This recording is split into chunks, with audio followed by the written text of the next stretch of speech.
5월은 종합소득세 신고의 달입니다. 그런데 은퇴 후에 연금으로 생활을 하시는 분들도 세금을 납부해야 될까요? 안녕하세요. 지금부터 준비하는 은퇴스쿨, 저는 조선일보 한예나 기자입니다. 오늘은 연금과 세금이라는 주제를 가지고 연금을 받아 생활하시는 은퇴자분들이 세금에 대해 궁금한 점에 대해 함께 얘기를 나눠보겠습니다.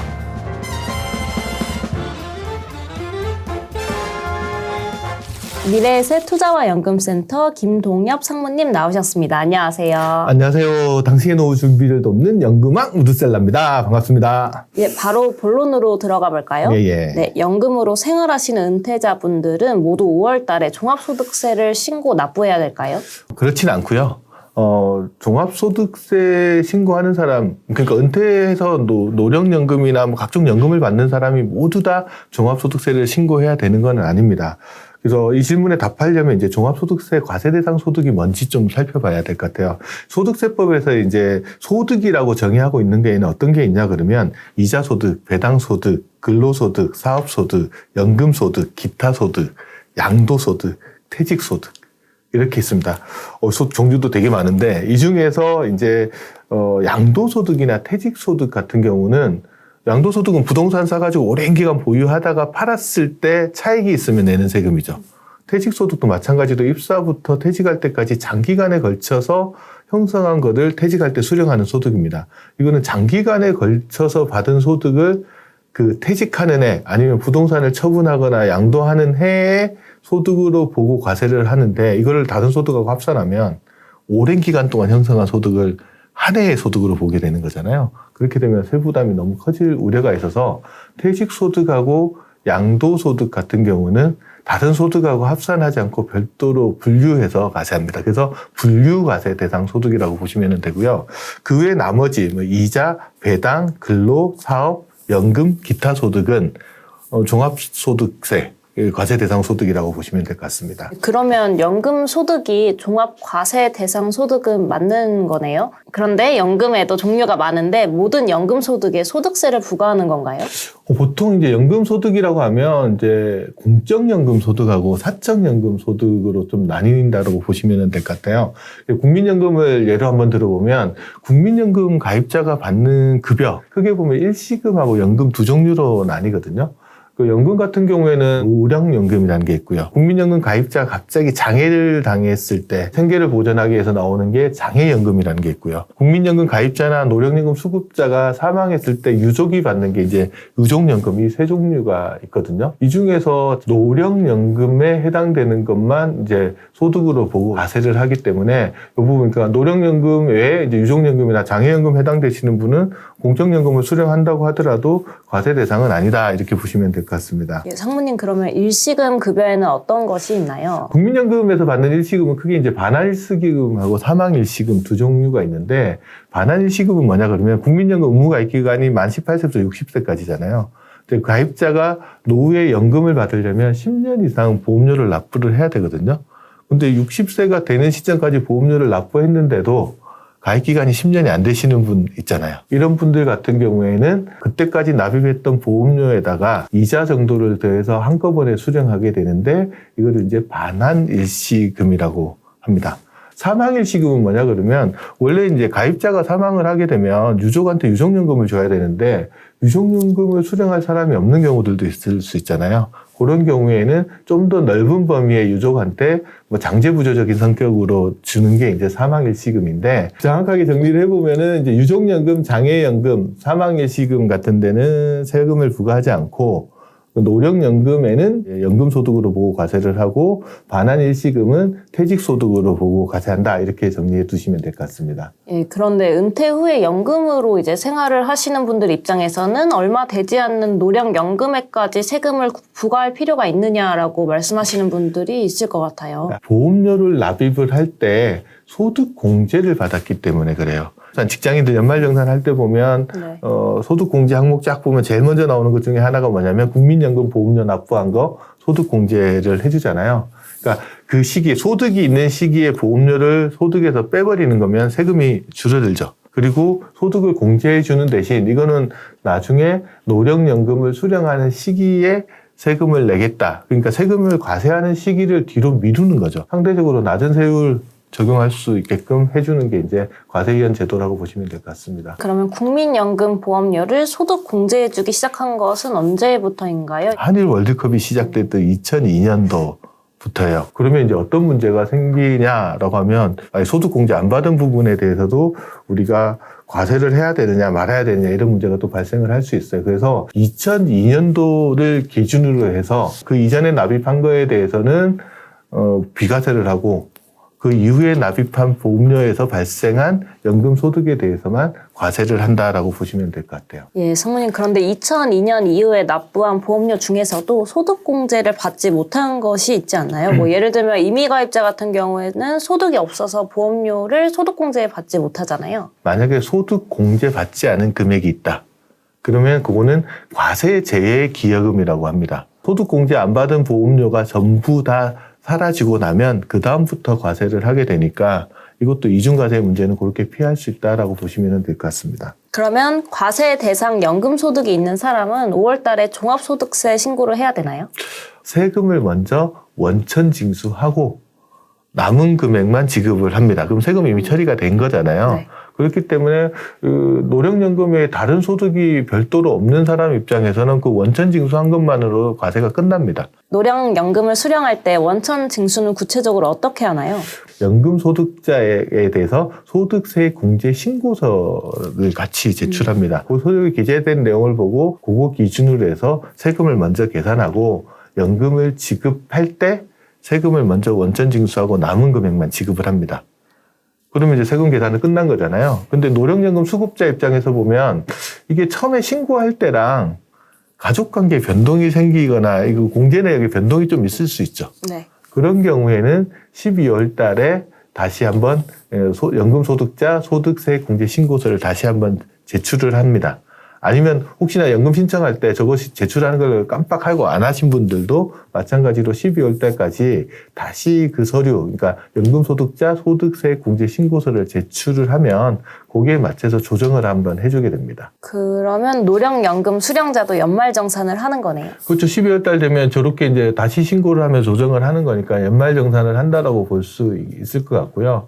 그래서 이제 이렇게 정산이 끝나게 되면 이제 세금을 돌려받는 사람도 있고 더 내야 되는 사람들도 있을 거 아니에요. 네. 그럼 1월 달에 노령연금을 지급할 때 이제 국민연금공단에서 계산을 해보고 세금을 더 내야 될 사람이면 1월 달 연금에서 차감을 하고요. 반대로 좀 돌려받을 세금이 있다 그러면 1월 달 연금에서 좀 더 지급을 하게끔 됩니다. 그래서 이렇게까지 하면 이제 대부분의 사람들, 연금 생활자들은 과세가 이걸로 거의 다 종결된다라고 보시면 되는데 노령연금 수급하는 거 이외에 다른 종합소득이 있는 분들 있을 수 있잖아요.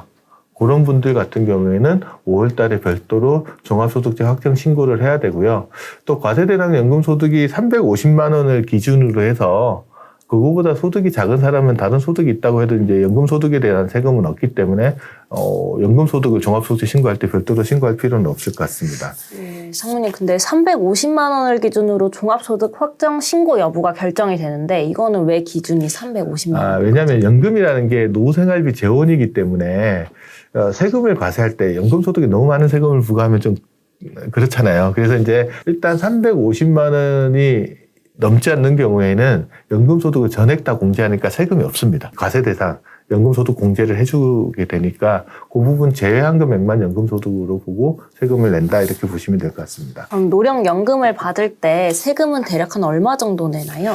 노령연금 수령할 때 세금 낸다고 불만이신 분들 되게 많은데 상당수에 해당되시는 분들은 세금을 안 내고 면세점 이하에 계신 분들도 꽤 많으세요. 왜 그러냐 그러면 과세 대상 소득 기준으로 한다고 그랬잖아요. 아까 과세 대상 소득이라는 거는 2002년도 이후에 납입한 보험료에서 발생한 것만 가지고 산출을 하니까 일단 거기서 좀 소득이 많이 줄어들죠.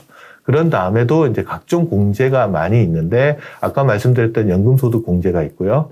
본인 공제 받는 것도 있고요. 또 표준세액 공제라고 해서 각종 공제가 있습니다. 그때 계산을 한번 해봤더니 과세 대상 연금소득이 연간 770만 원이 안 되시는 분은 세금을 거의 안 냅니다. 그렇다고 그럼 그보다 이상 되시는 분들은 세금 얼마 정도 되냐? 과세 대상 연금소득이 한 1,000만 원 정도 되시는 분은 한 세금으로 납부해야 될 게 11만 원 정도 되니까 만약에 1월 달부터 노령연금을 수령한다 그러면 연금 수령액에서 한 달에 10,000원 좀 안 되는 돈이 빠지고 받으시겠죠? 한 1,500만 원 정도 되시는 분은 한 35만 6천 원 정도 되니까 월로 기준으로 보면 한 3만 원 정도를 빼고 받으실 거고요. 뭐 공무원연금이나 사학연금 받으시는 분들이 연금 꽤 많이 받으시는 분들 있을 텐데 그분들 중에 이제 과세대상 연금 소득이 한 2천만 원 정도 된다 그러면 한 62만 6천 원 정도를 뺀다. 그러면 이번에는 사적연금 소득에 대해 알아보겠습니다. 사적연금 소득에는 어떤 것이 있나요? 우리가 흔히 말하는 세법상에서 말하는 사적연금 소득이라는 건 뭐냐 그러면 연금 계좌에서 연금 형태로 수령하는 소득을 말합니다. 우리가 흔히 알고 있는 연금 계좌는 보면 연금저축 계좌랑 퇴직연금 계좌가 있다라고 보시면 되는데 연금저축은 우리가 알고 있는 거는 연금저축보험, 연금저축신탁, 연금저축펀드 우리가 연말정산 때 납입한 금액에 대해서 세액공제 받는 거 네네. 그거가 해당된다라고 보시면 될 것 같아요. 그게 이제 연금저축 계좌라고 보시면 되고요. 그다음에 퇴직연금 계좌가 있는데 퇴직연금 계좌 중에서 확정 기여형 퇴직연금 계좌, DC형이라고 많이 부르는 그거랑 개인형 퇴직연금 계좌 그래서 IRP라고 있는 거. 그다음에 중소기업 퇴직연금 기금에 넣어놨던 것들, 뭐 과학기술인 공제해법에 따른 퇴직급여 계좌 이런 것들이 해당된다라고 보시면 됩니다. 근데 일반적으로 우리가 많이 아는 거는 그냥 연금저축하고 IRP 개인형 퇴직연금 계좌 정도를 연금 계좌라고 기억해 두시면 될 것 같아요. 그럼 연금 계좌에서 연금으로 수령하려면 어떻게 하면 연금으로 받을 수 있냐? 라고 물어보시는 분들도 많은데 일정한 조건을 좀 갖춰야 됩니다. 가입자가 55세가 넘어가야 됩니다. 그리고 이제 가입일로부터 5년이 경과돼야 됩니다. 다만 연금저축인 IRP 계좌에 자기 퇴직금 받은 거를 집어넣을 수 있잖아요. 그런 경우에는 가입 기간이랑 상관없이 그냥 55세만 넘어가면 언제든지 연금을 개시할 수 있다라고 보시면 되고요. 그다음에 연금을 수령할 때는 연금 수령 한도라는 게 정해져 있습니다. 그러면 연금 수령 한도는 어떻게 계산을 하나요? 예를 한번 들어볼게요. 어떤 분이 퇴직금을 예를 들어 2억 원을 받아서 IRP 계좌에 이체를 했다고 볼게요. 그 계좌에는 다른 돈은 하나도 없고 퇴직금만 들어가 있습니다. 그리고 이제 연금을 개시를 합니다. 그러니까 55세 넘어가면 연금 개시할 수 있잖아요. 연금을 개시하면 첫 해는 1년 차가 되죠. 네. 그러면 2억 원을 11-1 하면은 10이 되잖아요. 네. 2억 원 나누기 10 하면은 2천만 원이 될 거고 그 금액의 120%. 그러면 그 금액이 이제 연금 수령 한도가 되는 거죠. 그래서 만약에 이분이 IRP 계좌에 2억 원을 집어넣고 나서 한 3천만 원을 꺼내 쓸 수도 있잖아요. 그러면 그 중에 2,400만 원까지는 연금 소득으로 보고 2,400만 원 초과해서 수령한 600만 원은 연금 외 수령으로 봅니다. 그리고 연금으로 해당되는 금액만 우리가 전체적으로 연금 소득으로 본다라고 보시면 되고요. 지금 시계 보시면 10일- 연금 수령 연차라고 돼 있잖아요. 네. 그러면 저걸 왜 10일로 해놨을까라고 하면 가능하면 10년 이상은 연금으로 수령하라는 의미가 저기 담겨 있다라고 보시면 되고요. 10년 넘어가는 경우에는 연금 수령 한도가 없습니다.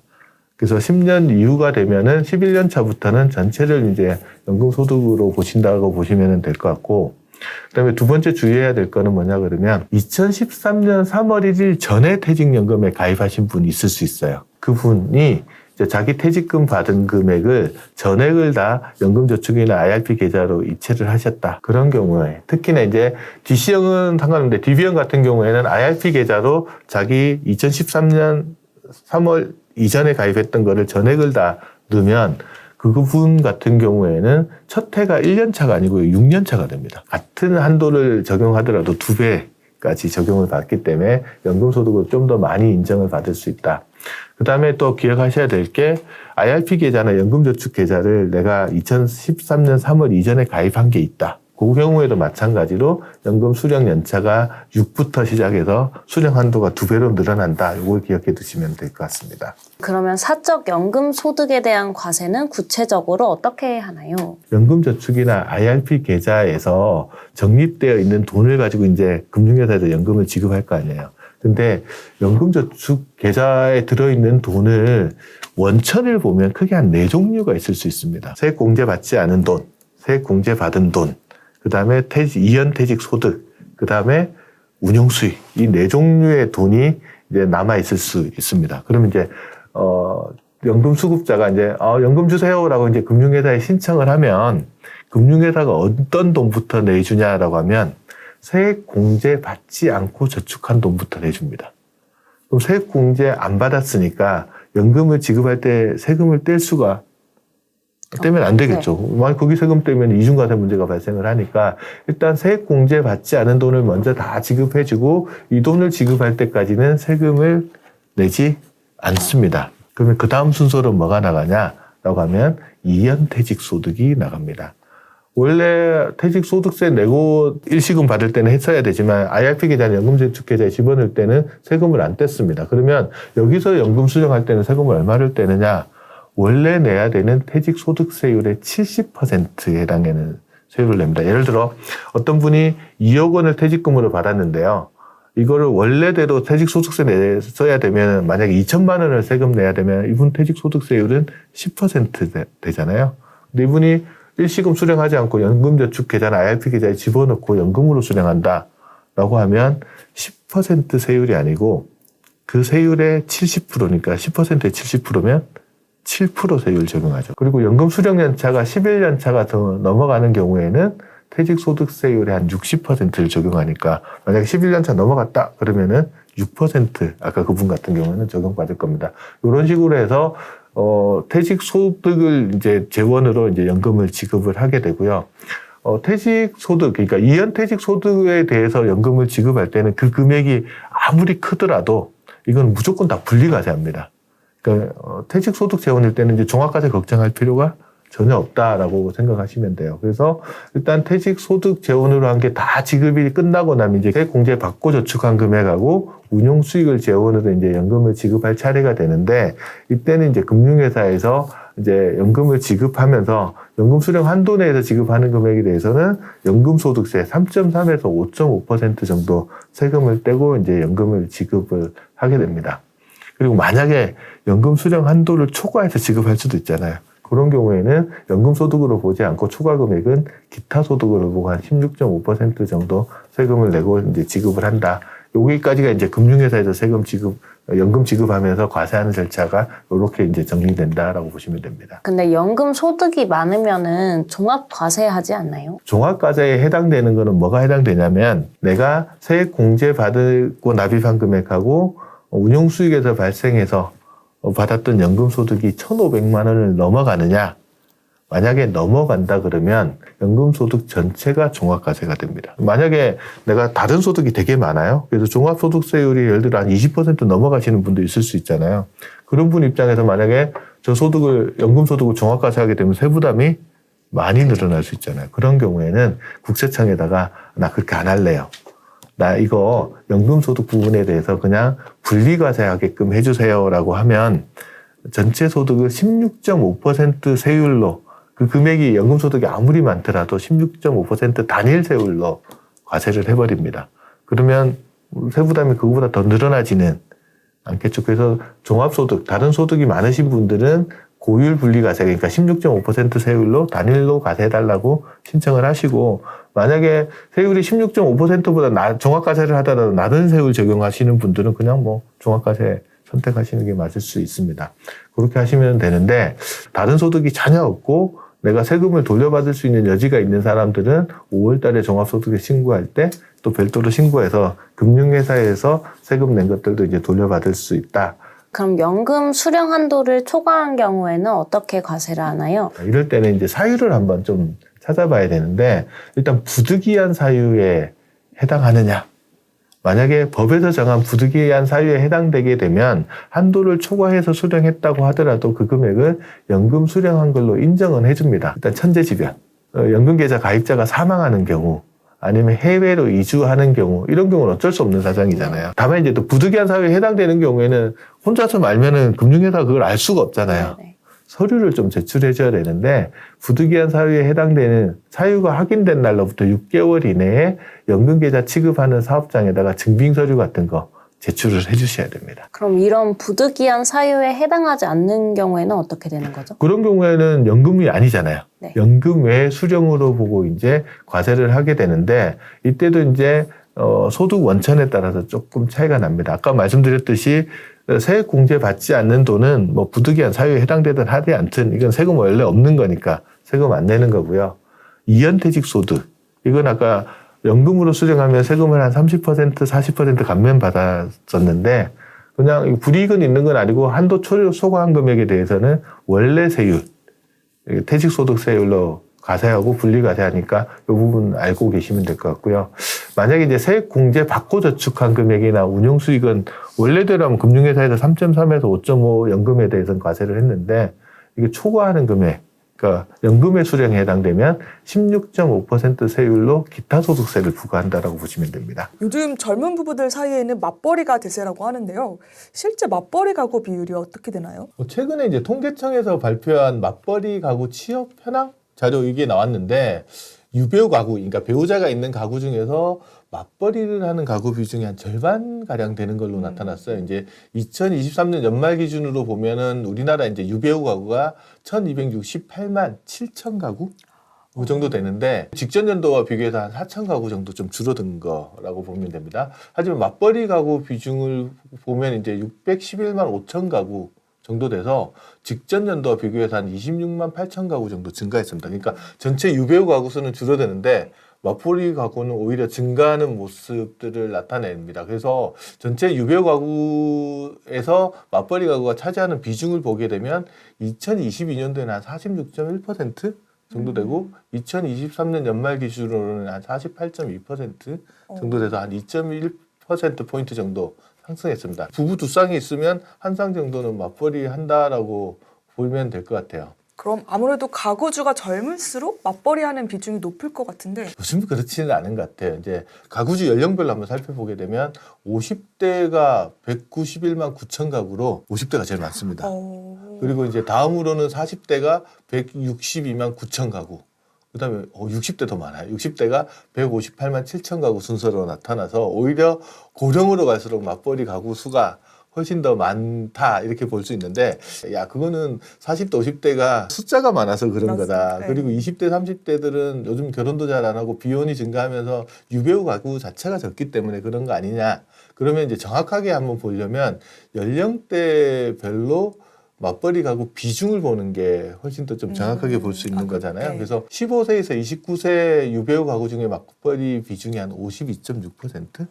그러니까 절반보단 조금 많은 걸로 나타났고요. 30대가 한 58.9%, 40대도 한 57.9%, 그다음에 50대 같은 경우가 한 58% 정도 돼서 30대, 40대, 50대 이렇게 놓고 보면 10집 중에 6집이 맞벌이를 하고 있다. 이쯤 되면 이제 근로생활 전반에 걸쳐서 맞벌이를 한다라고 해도 이제 과언이 아닐 것 같아요. 그럼 연령대를 불문하고 맞벌이가 대세라고 할 수 있을 것 같은데 맞벌이 부부가 자산 관리하는 데 있어서 특히 신경 써야 할 게 있을까요? 보통 이제 백지장도 맞들면 낫다. 이런 네. 속담 이야기하면 또 나이 들어 보이긴 하는데 맞벌이라면 혼자 버는 것보다 분명히 이제 생계를 꾸려나가는 게 수월할 거라고 생각을 합니다. 그리고 또 둘이 벌면 또 상당히 좀 돈을 많이 벌어서 부자인 집도 많겠다 뭐 이런 생각을 하는데 실질적으로 보면 정말 그러냐? 혼자 벌어서는 도저히 생활비랑 자녀 교육비나 뭐 노후 준비를 할 수 없어서 이게 감당이 안 돼서 부부 두 사람이 함께 일터로 나서는 경우도 적지 않거든요. 두 사람이 소득이 있어야만 생계를 꾸려나가는 경우도 상당히 많다고 보실 수 있을 것 같습니다. 그럼 부부가 모두 일터로 나서야 겨우 생계를 꾸릴 수 있는 맞벌이 가구가 적지 않다는 거네요. 그렇습니다. 그래서 이 같은 맞벌이 같은 가구 같은 경우에는 자산 관리하는 데서 좀 신경 써야 될 부분들이 있는데 맞벌이의 함정이라고 쓴 이제 엘리자베스 워런이라는 분이 있습니다. 여기서 엘리자베스 워런이 무슨 이야기를 하냐 그러면 맞벌이 가구는 정기적으로 재정 소방 훈련을 할 필요가 있다. 이런 이야기를 합니다. 이분이 이제 파산법을 전공을 하신 분이거든요.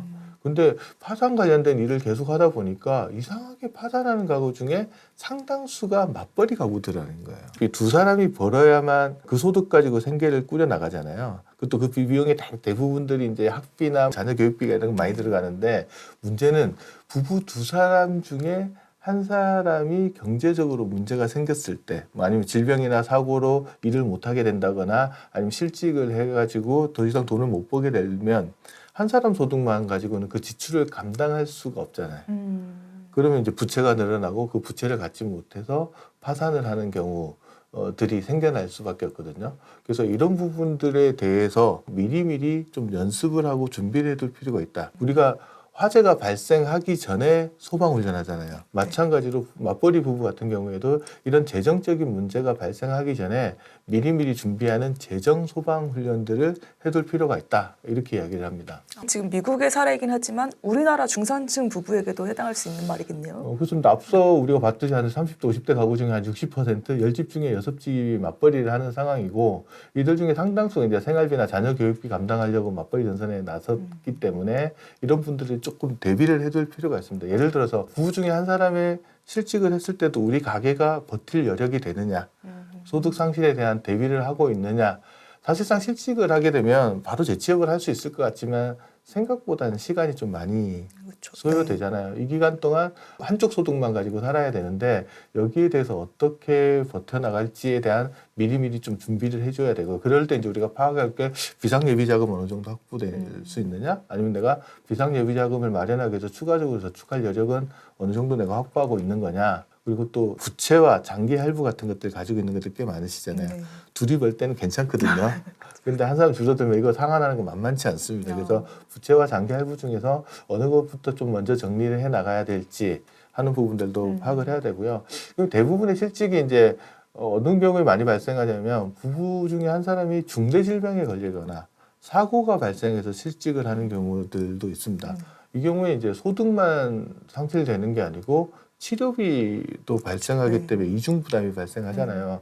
그래서 이제 맞벌이 부부가 좀 점검해봐야 될 거 중에 하나가 부부 중에 한 사람이 소득을 상실했을 때 이 소득을 보전해 줄 수 있을 만한 것들 질병으로 소득을 상실했다 그러면 정액보험 같은 것들이 있으면 소득 보전이 되잖아요. 그다음에 또 의료비 발생에 대해서 의료 실비를 보상해 줄 수 있는 실비 의료보험 같은 것들이 잘 준비되어 있는지 이런 것들을 통해서 이제 소방재정 훈련들을 정기적으로 좀 해보면서 우리 가족이 어디가 부족한지를 좀 체크해 볼 필요가 있는 것 같습니다. 그럼 이거 노후 준비는 어떤가요? 맞벌이를 하면 이제 부부가 모두 퇴직연금하고 국민연금을 받을 수 있어서 꽃벌이에 비해서는 상대적으로 노후 준비가 수월할 수도 있을 것 같은데요. 보통 보면 직장에 다니시는 분들 같은 경우는 10년 이상 근무를 하면서 국민연금 보험료를 꾸준히 내면 노후에 노령연금을 받을 수 있거든요. 그러니까 맞벌이를 해서 부부 두 사람이 10년 이상 보험료 냈다 그러면 나중에 나이 들어서 부부 둘이 다 국민연금을 수령하니까 죽을 때까지 국민연금 연금은 나오잖아요. 그러니까 상대적으로 좀 수월하지 않나?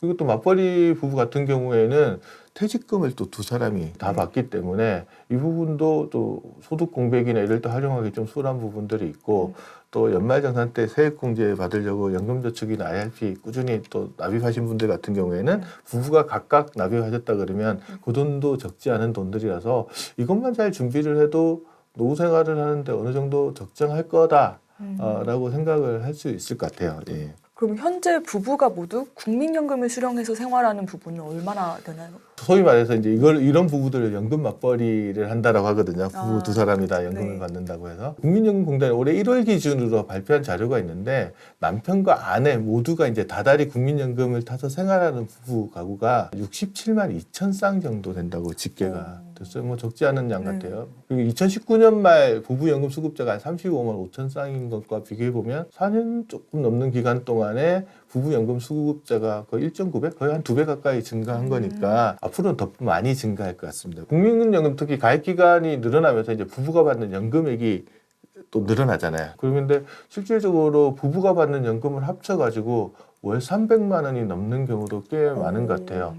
국민연금공단에 따르면 이제 부부연금 수급액이 300만 원 넘는 부부가 2021년에는 196쌍, 2022년에는 565쌍으로 늘어나다가 지난해 처음으로 1000쌍 넘었습니다.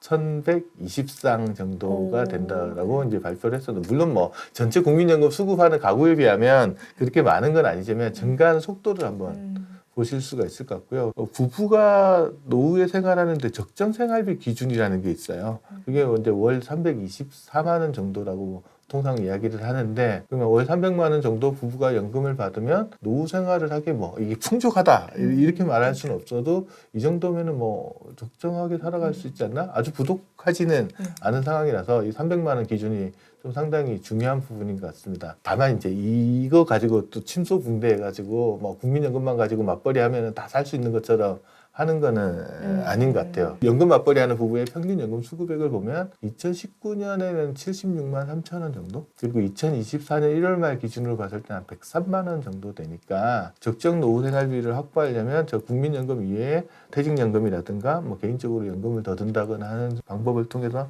추가적인 소득은 좀 확보해야 될 것 같습니다. 출산과 육아로 경력이 단절된 여성 같은 경우에는 국민연금을 받고 싶어도 못 받는 분들이 있습니다. 이런 분들은 어떻게 해야 되나요?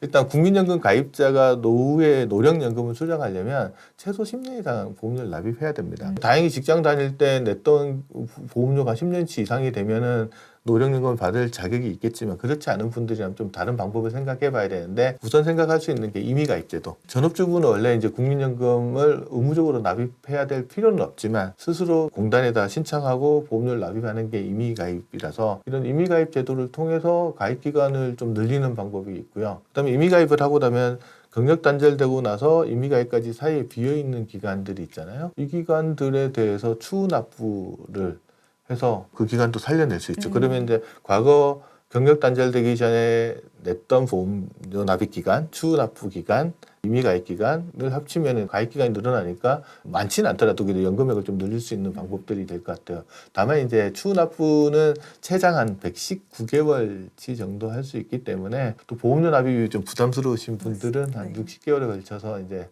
나누어서 분할 납부할 수도 있으니까 그런 건 알고 계시면 도움이 될 것 같습니다. 근데 이게 부부가 함께 노령연금을 받으면 연금이 감액된다는 얘기도 있더라고요. 이건 맞는 얘기인가요? 이제 부부가 일단 살아있는 동안은 각각의 노령연금을 수령하기 때문에 감액되거나 이런 것들은 신경 안 쓰셔도 됩니다. 자기가 자기 연금 받는 거라고 생각하시면 되는데, 감액된다는 이야기가 왜 나왔는지 저도 생각을 한번 해봤더니 이게 유족연금 때문에 이런 이야기가 나오는 것 같아요. 부부가 둘이 각각의 연금을 받고 있다가 한 사람이 먼저 사망하면 생계를 유지하고 있던 가족한테 유족연금이라는 게 지급이 됩니다. 국민연금 같은 경우에는 유족연금 수급권자가 이제 순서가 정해져 있는데 1순위자가 배우자예요.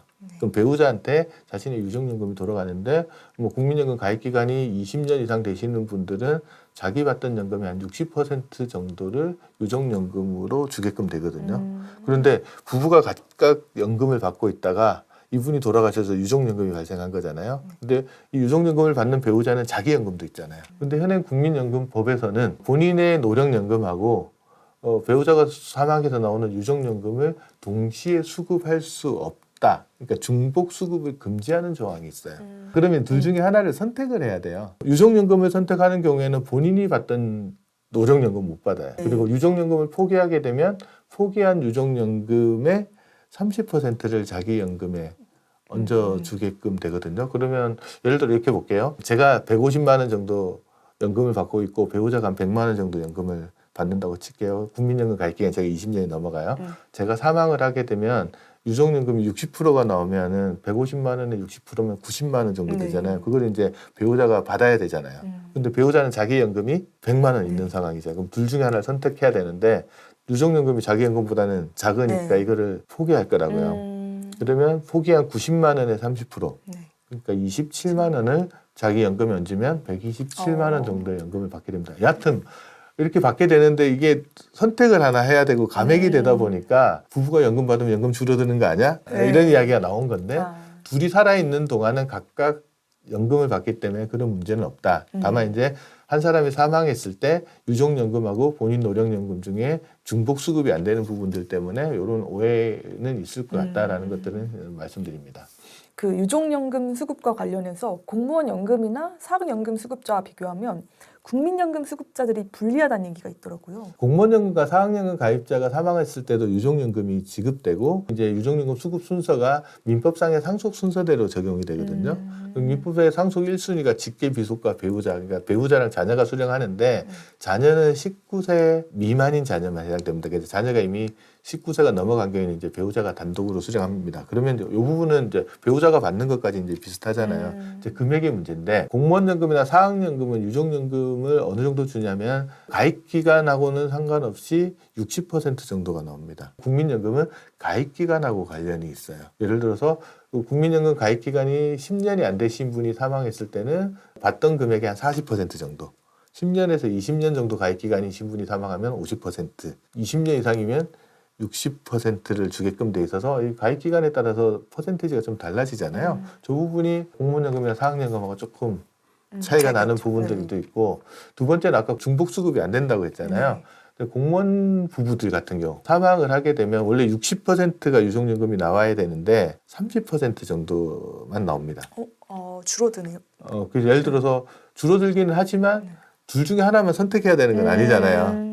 그러니까 상대적으로 이제 국민연금 받던 부부들에 비해서 공무원연금 받던 부분들 상대적으로 좀 더 많이 받을 수 있는 상황이 되다 보니까 형평성을 맞춰가는 방향으로 좀 조정을 해야 되지 않냐는 의견들이 많이 나오고 있는 것도 사실입니다. 그러면 본인은 공무원연금, 배우자는 국민연금인 경우는 어떻게 되나요? 이런 경우에 베스트 커플이라고 하는데 왜냐하면 공단이 다르잖아요. 그래서 서로 뭐 중복 지급 이런 게 없습니다. 그냥 내가 받던 연금 받고 배우자의 유족연금도 그냥 받습니다. 저런 상황에서는 유족연금과 자기 연금들을 동시에 받을 수 있기 때문에 이게 보면 자기나 배우자의 직업이나 가입한 공적연금의 종류에 따라서 유족연금을 수급하는 방법이나 금액이 다 달라지잖아요. 그래서 사전에 좀 한번 점검을 해볼 필요가 있고, 배우자가 사망했을 때 나의 연금 소득원이 어떻게 달라지는지, 반대로 내가 사망했을 때 배우자가 받을 연금 소득이 어떻게 달라지는지도 한번 좀 크로스로 한번 체크해 볼 필요도 있는 것 같습니다. 요즘은 황혼 이혼이 늘어나고 있다는데요. 부부가 함께 연금을 수령하다가 이혼을 하면 어떻게 되나요? 일단 뭐 각자가 연금 받고 있는 상황에서 이혼하면은 헤어지면 되기는 하는데 문제는 이제 상대방에 대해서 결혼 기간 동안 연금을 만드는데 내가 기여한 바도 있지 않아? 라고 할 수도 있잖아요.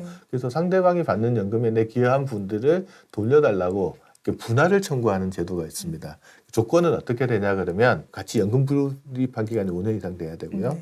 상대방 배우자, 이혼한 배우자가 노령연금을 수급할 조건을 갖춰야 돼요. 그러니까 자기 연금 수급할 나이가 되고 10년 이상 보험료 납입하면 그 수급 조건이 되잖아요.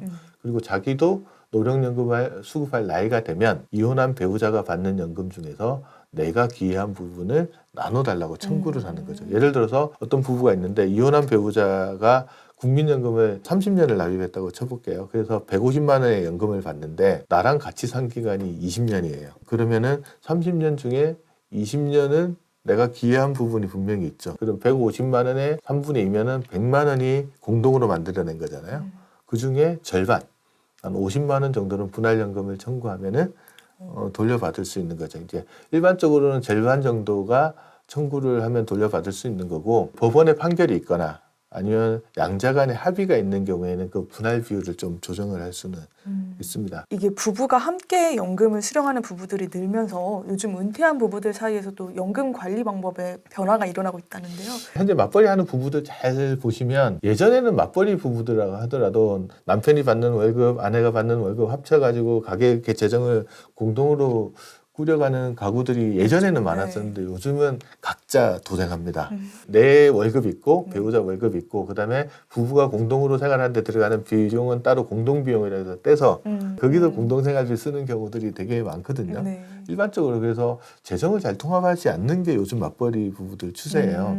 근데 이제 앞으로 퇴직을 하고 노령연금을 수급한다고 해볼게요. 그렇게 살던 부부가 나중에 연금을 통합할까요? 아니요. 그렇죠. 그게 여태껏 자기 생활비 딱딱 나눠 쓰고 있었기 때문에 마찬가지로 연금도 내 연금이 있고 배우자 연금이 있는 거예요. 그래서 거기서 또 생활비 필요한 만큼 떼가지고 이렇게 나눠 쓸 거라서 이제 각자 연금의 시대가 또 시작된 거 아니냐. 그래서 맞벌이 가구의 세태 변화가 나중에 연금 수령하는 연금 맞벌이 부부에도 자산관리 방식, 소득관리 방식의 변화로 이어지지 않을까라는 생각을 합니다. 그래서 내 연금이 얼마이냐, 부부가 함께 받는 연금도 중요하지만 그 부분을 잘 해서 그걸 키워나가는 게 좋을 것 같습니다. 노령연금을 많이 받으려면 국민연금 가입 기간을 늘려야 하는데요. 그 방법 중에 하나가 과거에 납부하지 않았던 보험료를 나중에 납부하는 추후 납부 제도를 활용하는 겁니다. 먼저 국민연금 보험료 추후 납부 제도가 무엇인지부터 살펴볼까요? 보통 18세에서 60세까지는 국민연금을 의무적으로 납입해야 된다 이렇게 알고 계신 분들이 많은데 여기도 예외는 있습니다. 왜냐하면 실제 만 18세부터 27세에 해당되는 분들은 학생이거나 군인이거나 그렇잖아요. 이런 분들은 의무 가입 대상이긴 하지만 이 기간 동안에는 이제 보험료 납입을 제외시켜줍니다. 그래서 적용 제외 기간이라고 하고요. 그다음에 전업주부분들 중에 배우자가 이제 국민연금 등 공적연금에 가입하고 있거나 아니면 공적연금을 받고 있으신 분들, 이런 전업주부에 해당되시는 분들도 적용 제외자에 해당된다라고 보시면 되고요. 그다음에 지역가입자분들 중에 소득이 없는 분들이 있으시거든요. 이분들 소득 없는데 국민연금 보험료 내라 그러면은 이것도 좀 곤란한 일이잖아요. 그래서 이제 국민연금공단에다가 제가 소득이 없습니다라고 신고를 하면 그 소득이 없는 기간 동안 국민연금 납부를 예외시켜줍니다. 이게 납부 예외 기간이 설정이 되거든요. 이렇게 이제 적용 제외 기간이나 납부 예외 기간 동안에 이제 국민연금 보험료를 안 내면 나중에 이제 노후에 받는 노령연금 수급액이 줄어들 수밖에 없잖아요. 그래서 이렇게 안 낸 기간, 적용 제외 기간이나 납부 예외 기간 동안 안 낸 보험료를 나중에 내서 국민연금 가입 기간을 늘려주는 제도, 이걸 이제 추후 납부 제도라고 보시면 됩니다. 그러면 납부 예외 기간이나 뭐 적용 제외 기간이 있으면 누구나 추후 납부를 할 수 있는 건가요? 국민연금 가입 기간 중에 언제든지 할 수 있지만 전업주부분 같은 경우는 현재 국민연금 가입 자격이 없으신 거잖아요. 그래서 또 먼저 임의 가입을 해서 국민연금 자격을 회복한 다음에 이제 추후 납부를 하시면 되고요. 60세까지가 제가 의무 가입 기간이라고 했는데 60세 이후에도 이제 나는 국민연금 보험료 계속 내겠습니다라고 신고하고 내시는 분은 임의 계속 가입자라고 하거든요. 그 부분도 이제 국민연금 가입 중이니까 추후 납부는 할 수 있습니다. 그러면 추후 납부는 어떤 기간을 할 수 있냐 그러면 추후 납부는 과거에 내지 않은 기간 중에서 한 최장 119개월치를 할 수가 있는데 좀 특이하게 좀 짚어봐야 될 것들 중에 하나는 뭐냐 그러면 국민연금 제도가 1988년도에 생겼는데 그때 이후에 군복무 하신 분도 있으세요. 그런 분들도 군복무 기간에 해당되는 것들도 추후 납부를 통해서 보험료를 내시면 이제 가입 기간이 늘어나는 제도가 있습니다. 군대에서 의무복무한 기간에 대해서도 보험료를 추후 납부할 수 있는 건가요? 군대를 먼저 갔다 오고 취업을 하잖아요. 그러니까 이제 군복무 기간은 추후 납부 안 될 거라고 생각해서 안 하시는 분들이 많고, 그래서 그런지 몰라도 이제 사실상 이용하는 사람들이 많지는 않았거든요. 추후 납부 제도가 도입된 게 이제 1999년도 4월 달인데 그때 이후부터 2019년까지를 보면 추후 납부 신청한 사람이 겨우 340명밖에 안 돼. 거의 뭐 알려지지 않았던 제도라고 보시면 되는데 이게 이제 2020년부터 이제 좀 많이 늘어나기 시작합니다. 그래서 2020년에는 군복무 기간에 대한 추후 납부 신청하신 분이 1210명 정도 되고요. 2021년에는 2512명, 2022년에 3586명, 2023년에 조금 줄어서 2438명 등 정도가 신청해서 이 제도가 좀 많이 활성화돼 가고 있는 것 같습니다. 이렇게 신청자가 갑자기 확 늘어난 이유가 무엇인가요? 일단 이제 이 제도에 대해서 이제 국민연금공단이 많이 좀 알렸던 부분들도 이제 많이 작용을 한 것 같고 언론 보도에도 좀 많이 나왔던 부분들이 있는데 무엇보다도 이제 퇴직을 앞두신 이제 베이비붐 세대들이 야, 국민연금 어떻게 좀 더 받을 방법 없을까 이렇게 고민하던 거에 찰나에 군복무 기간도 추후 납부를 할 수 있었어? 라는 게 이제 알게 되니까 그 부분에 대해서 이제 신청자들이 조금씩 많이 늘어난 부분이 있지 않나 이렇게 추정됩니다. 국민연금 제도가 도입되기 이전에 군복무한 사람도 추후 납부를 할 수 있는 건가요? 1988년도 1월 1일 이후에 군복무를 한 사람이라고 하면 이게 육군, 해군, 공군 관계없고요. 그다음에 현역, 단기 사명 이거 관계없고요. 이거 다 추후 납부해서 그 기간들을 살릴 수 있다라고 보시면 됩니다. 다만 이제 아까 제가 추후 납부 기간이 최대 119개월치를 할 수 있잖아요. 군복무 기간을 포함해서 119개월치를 추후 납부할 수 있다라고 보시면 됩니다. 다만 이제 이거 보건복지부나 국민연금공단에서 당신이 군복무 기간에 대한 추후 납부 대상자입니다. 이걸 별도로 알려주지는 않기 때문에 본인이 이제 확인을 해보시고 추후 납부를 하셔야 된다 이렇게 알고 계시면 될 것 같습니다.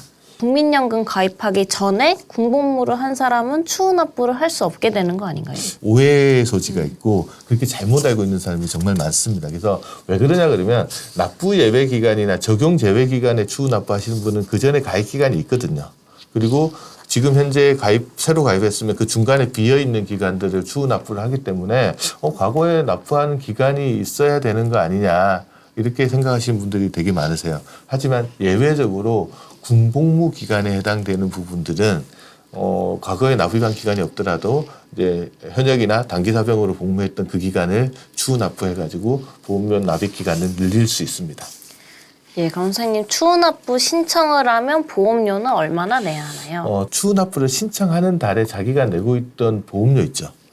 그 보험료에다가 추후 납부하고자 하는 기간, 월수를 곱해가지고 이제 보험료를 산정한다라고 보시면 되고요. 그래서 추후 납부 신청하는 달에 보험료를 많이 내고 있으면 같은 기간을 내더라도 조금 더 추후 납부 보험료를 많이 내야 될 겁니다. 그러면 이제 국민연금 가입자는 보험료를 얼마를 내냐 그러면 보통 기준소득 월액의 9%를 낸다라고 보시면 돼요. 기준소득 월액을 계산할 때도 상한하고 하한선이 좀 정해져 있습니다. 예를 들어서 하한선은 이제 월급이 한 37만 원보다 작은 사람은 37만 원 정도 번다라고 보는 거고요. 상한은 590만 원입니다. 그래서 590만 원 이상 소득이 있는 분은 그 달에는 590만 원이 이제 기준소득 월액으로 본다라고 보시면 됩니다. 그래서 대부분 직장인들이나 지역가입자들은 33,300원에서 53만 1,000원 사이에서 이제 보험료를 내고 있고 그 보험료에다가 이제 추후 납부 기간을 곱한 게 이제 자기가 내야 될 보험료라고 생각을 하시면 됩니다. 그래서 예를 들어 군복무 기간이 한 20개월 정도 되시는 분, 현역으로 근무하신 분이다.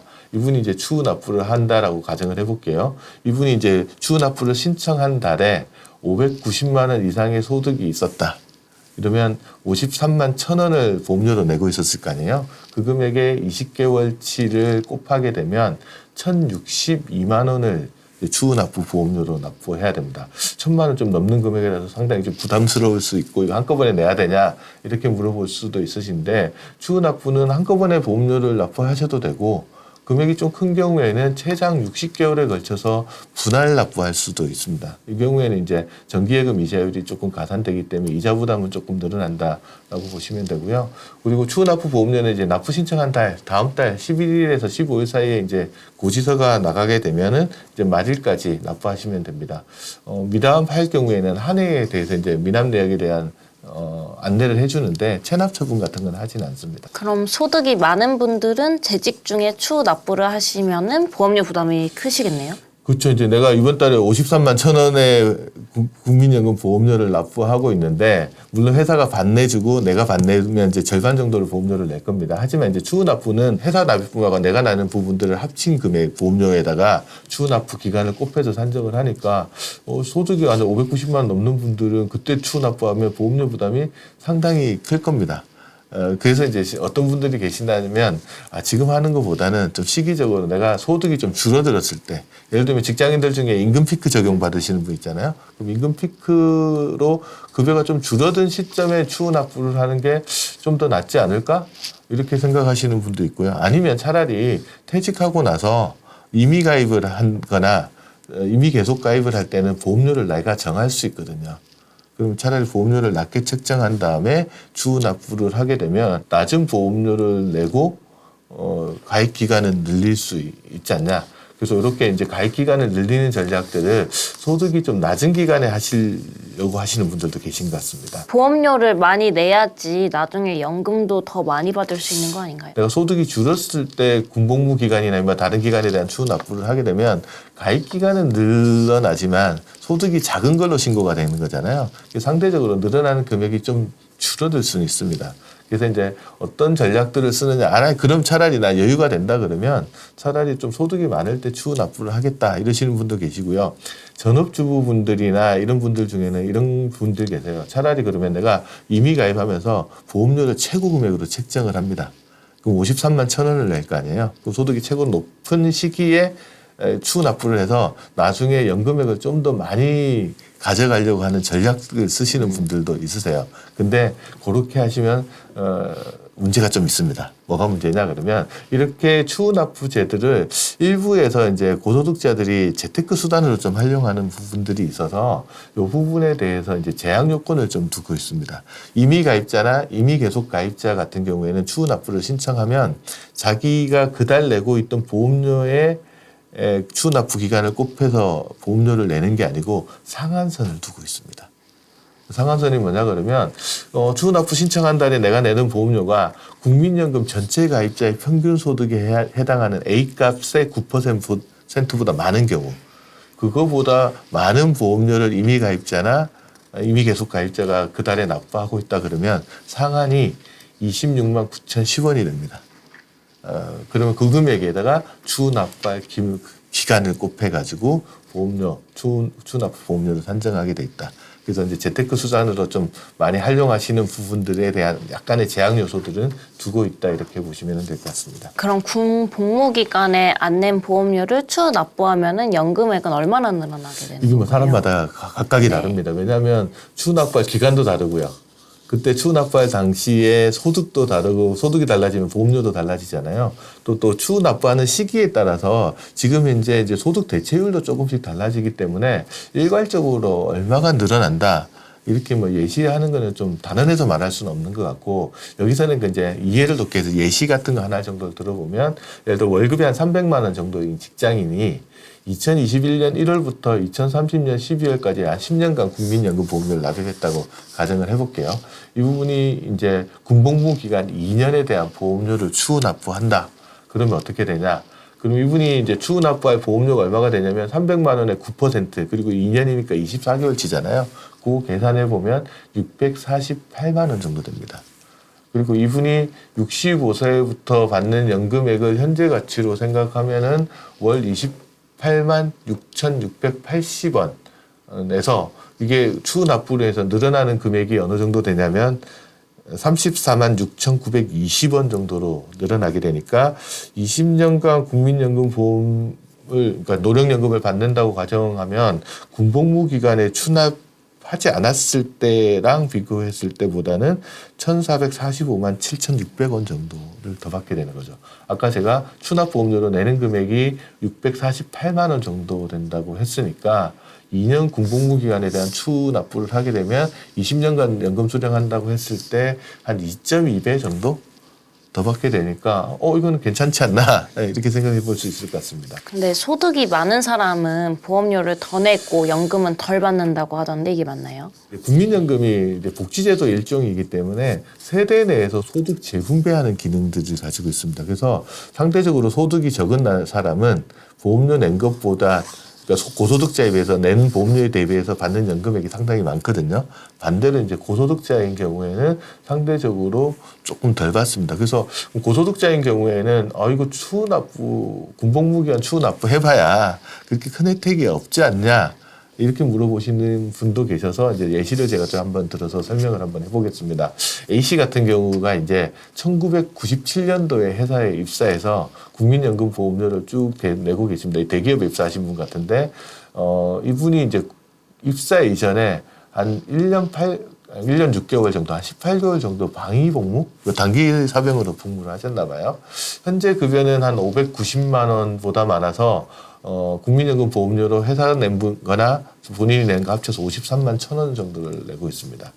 A씨가 이제 60세까지 지금 상태대로 군복무 기간 추후 납부하지 않고 계속 보험료를 납부하면 얼마 정도 연금을 받을 수 있는지 국민연금공단에 확인해 봤더니 65세부터 한 달에 185만 6천 원, 이거를 현재 가치 금액으로 이제 수령할 수 있는 금액이에요. 남들보다 상당히 좀 많이 받네. 대기업 생활 오래 해서 그런가 봐요. 이분이 만약에 이제 군복무 기간, 방위국 복무했던 18개월 기간의 보험료를 추후 납부를 신청하게 되면은 53만 1,000원에 18개월치를 곱하면 955만 8천 원 정도 보험료 납부하는 거거든요. 네. 그럼 이분이 그 18개월치 납부하게 되면 연금액이 얼마가 늘어나냐? 65세부터 받는 연금액이요. 아까는 하기 전에는 185만 6천 원 정도 받는다고 그랬잖아요.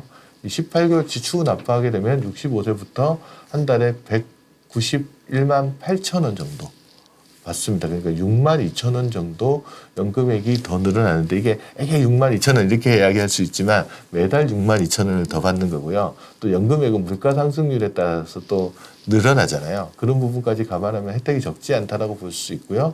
제가 단순히 계산하더라도 내가 낸 추후 납부 보험료를 전부 회수하는 데 걸리는 기간이 어느 정도 되는지 계산을 해보면 12.85년 정도 걸립니다.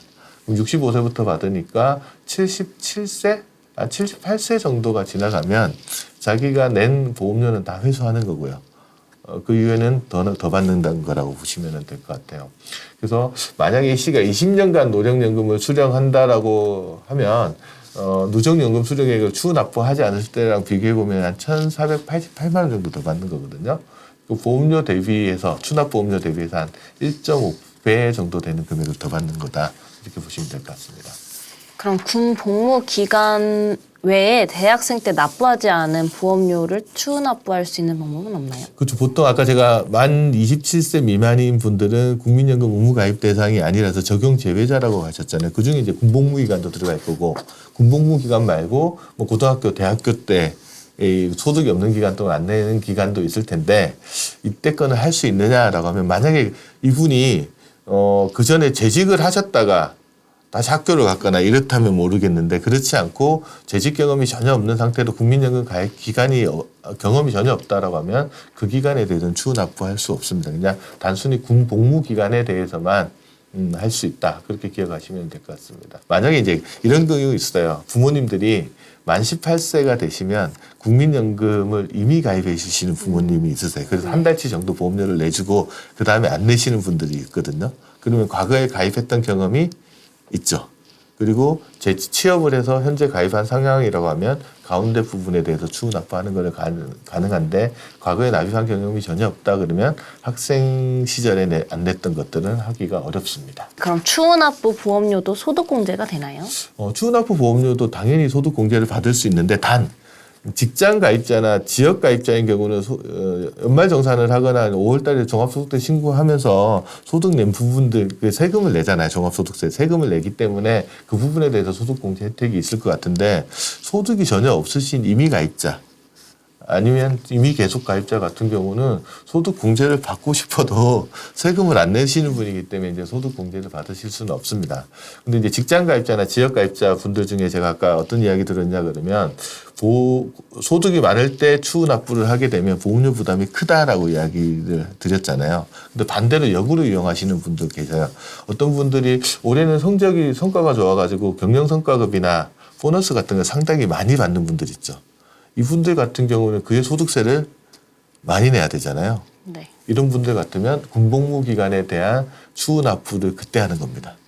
그러면 뭐 1,000만 원, 좀 큰 금액이 1,500만 원 이 정도 되는 금액을 그의 소득에서 공제를 받게 되면 상당히 큰 혜택을 볼 수 있다. 그래서 추후 납부할 때 자기 소득, 이번 올해 내는 소득세율이 어느 정도인지도 한번 판단을 해보시고 소득세율 구간이 가장 높은 기간에 해당하는 시점에 군복무 기간이나 다른 안 냈던 기간에 대한 추후 납부를 선택하는 것도 하나의 전략이 될 수 있다. 이렇게 생각해 보시면 좋을 것 같습니다. 네, 그러면 마지막으로 추후 납부를 할 때 꼭 알아둬야 할 것 어떤 것이 있을까요? 그러니까 추후 납부라는 거는 강제 사항이 아니고 본인의 선택 사항이잖아요. 그래서 이제 반드시 물어봐야 될 거는 지금 이 상태로 가면 나중에 내가 언제부터 국민연금을 얼마 받을 수 있는지 먼저 확인을 해보십니다. 그리고 추후 납부를 하게 되면 내야 될 보험료가 얼마인지 그리고 그 보험료를 내면 연금이 얼마나 늘어나는지를 국민연금공단에다 한번 확인해 보면 이게 어느 정도 혜택이 되는지 본인이 가늠해 볼 수 있잖아요. 그거 확인해 보시고 또 방금 말씀드렸듯이 내가 추후 납부 보험료를 낸 거를 그해 소득 공제를 받을 수 있느냐. 직장 가입자나 지역 가입자는 가능하다고 그랬잖아요. 그럼 가능하면 소득 공제를 받을 것 같으면 종합소득세율 구간이 높을 때 다시 말해서 소득이 많은 시점에 추후 납부를 하는 것들이 더 유리하다는 거죠. 그래서 이런 부분들을 종합적으로 고려해서 이 추후 납부가 나한테 유리한지 언제 하는 게 좋은지를 판단해 보시는 게 좋을 것 같습니다. 네, 오늘은 추후 납부 제도를 활용해 노령연금을 많이 받을 수 있는 방법을 알아보았습니다. 앞으로도 노후 준비와 관련한 다양한 이슈들 집중적으로 분석해서 알기 쉽게 전달드리겠습니다. 오늘 내용 마음에 드셨다면 구독, 좋아요 눌러주세요.